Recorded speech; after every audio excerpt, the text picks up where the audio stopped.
everybody, welcome back to my channel. Today I want to share with you my last Halloween decor project for the year. And I went to Dollar Tree and I picked up a couple of their greeting cards. They have some of the cutest cards for 50 cents and $1. I picked up this one that says trick or treat, smell my feet. And then this one right here just says happy Halloween. Now neither one of them scream greeting card. They're just pretty much Halloween graphics. And it's a great way if you don't have a color printer, because that's how I have to craft nowadays, because I only have a black and white printer.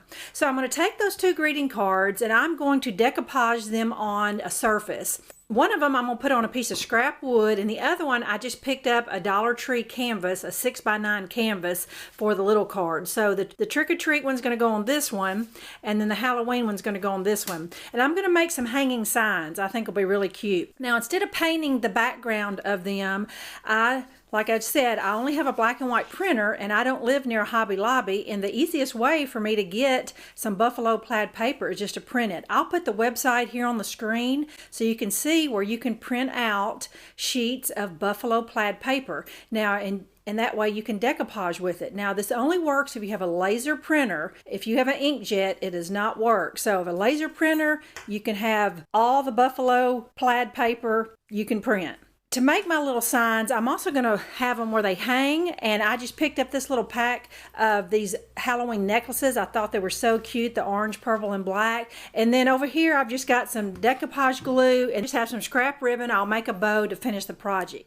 All right, so the first thing I need to do this morning is go ahead and get my surfaces prepped, because it takes about a half a day for my decoupage to dry. I think just about everybody knows how Mod Podge works. You put it under and over your paper. How I'm going to do that is I just took my canvas and centered it up on the paper and then folded it up and kind of formed a crease. And then when I lift the canvas, I've got the shape of my surface, and then I cut the corners off at an angle, and that just takes that bulk paper off the corners when I get ready to fold it neatly around the sides. I'm going to do the wood the exact same way.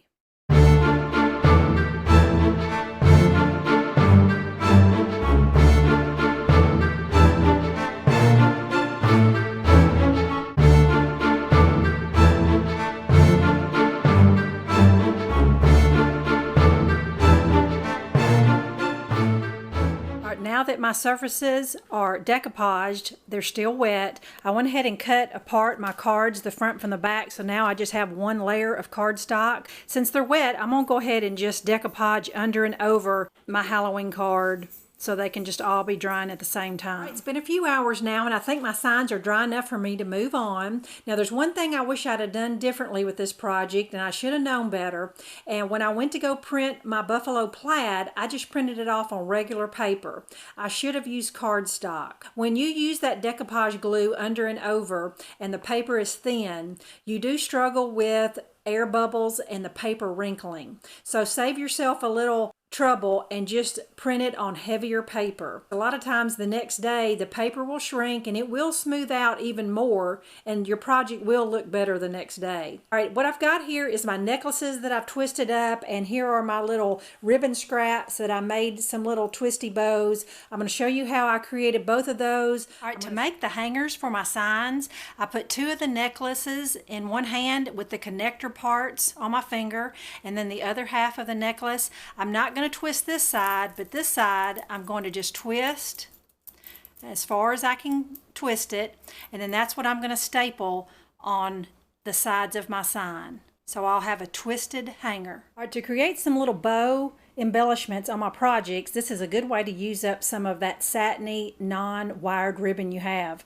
On my bigger sign, I've got 5-inch pieces. On my smaller sign, I'm going to use 4-inch pieces, but I've got about 5 pieces here. I'm just going to layer them crisscross shape. There's no right or wrong way. And then I'm going to gather them up in the center with a piece of black pipe cleaner. Just about a couple inches of pipe cleaner, twist it in the center, and it'll give you a little whimsical bow for your project. All right, I just hung them here on my kitchen wall near the light so you can see them better. But here are the little twisted necklaces as the hangers. Now, if you don't have the Halloween necklaces, you could achieve a similar look with just ribbon. So for less than $3 and using some of your scrap ribbon, you can create this one-of-a-kind Halloween decor for your house. I hope you enjoyed it, and thanks for watching. Bye-bye.